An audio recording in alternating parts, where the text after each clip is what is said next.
కూడా ఉన్నారు. ఎవరికైనా మీకు డబుల్ బెడ్రూమ్ ఇల్లు మీ గూడాలలో వచ్చినాయా? ఇక్కడున్న యువకులను అడుగుతున్న మీకు ఎవరికైనా డబుల్ బెడ్రూమ్ ఇల్లు వచ్చినాయా? 10 ఏళ్ళు మమ్మల్ని పాలించిన కేసీఆర్ ఆదిలాబాద్ జిల్లాలో తండాలలో గూడాలలో పేదవాడల్లో ఎవరికి డబుల్ బెడ్రూమ్ ఇల్లు రాలే. నువ్వు మాత్రం 10 ఎకరాలల్లా పెద్ద భవంతులు నిర్మించుకున్నావు, 1000 ఎకరాలల్లా ఫామ్ హౌజులు కట్టుకున్నావు. జన్వాడలో నీ కొడుకు 1000 కోట్లతోని ఫామ్ హౌస్ కట్టుకున్నాడు.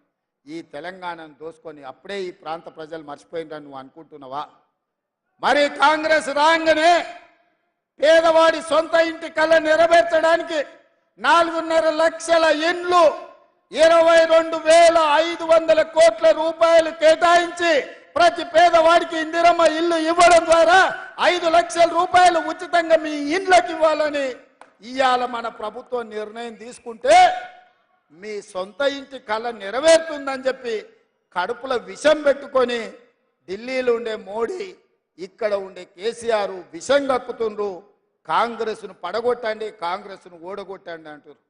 కాంగ్రెస్ను పడగొట్టినా కాంగ్రెస్ను ఓడగొట్టినా అత్రం సుగుణ గెలవకపోయినా మీ ఇందిరమ్మ ఇల్లు 5 లక్షల రూపాయలు ఉచితంగా వచ్చే పథకం ఆగిపోతే నష్టం కేసీఆర్కు మోడీకు కాదు, నష్టం ఈ పేదలకు, ఇక్కడుండే ఆడబిడ్డలకు, ఇక్కడుండే మా సోదరులకు.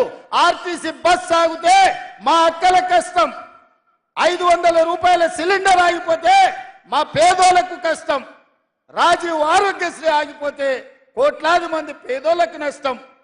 సొంత ఇంటిలో ఇంటి కరెంటు బిల్లు కట్టాల్సి వస్తే ఇంటికి 1000 రూపాయలు 2000 రూపాయలు ఇవాళ మీరు బిల్లు కట్టాల్సిన పరిస్థితి వస్తుంది.